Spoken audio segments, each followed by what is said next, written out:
আহলুল হাদিসদের মসজিদ ভেঙে দেয় এত বড় জনসংখ্যা, সংখ্যালঘুদের একটা মানুষের উপরে কুত্তাও যদি আক্রমণ করে সারা দেশকে কাঁপিয়ে দেয় তারা।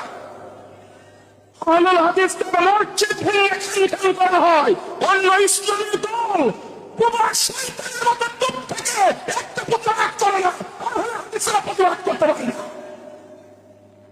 আপনি পারেন না কেন? এই মসজিদ ভাঙ্গা হচ্ছে আহলে হাদিসদের সামনে, কাল কিয়ামতের মাঠে আহলে হাদিসদের বিরুদ্ধে এই মসজিদ প্রতিবাদ চালাবে।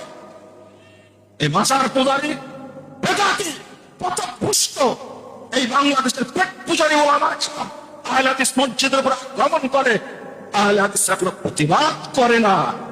মসজিদ সাক্ষী দিবেন আপনার বিরুদ্ধে, অবশ্যই দিবেন। মসজিদ আগুন দেয়, প্রতিবাদ নাই। প্রতিবাদের ভাষা কি হতে পারে? আমরা ডক্টর ইউনূস সাহেবের কাছে স্মারক লিখে দেব, শাসককে নসিহত করা কি অন্যায়? স্মারক লিখে দিতে পারেন না কেন? কথা বুঝেননি? এটা পারবেন? ডিসি সাহেবের কাছে গেছেন কোনদিন?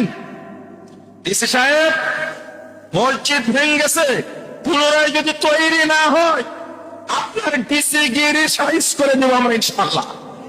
কোনদিন বলতে পেরেছি আমরা? ঠিক আছে,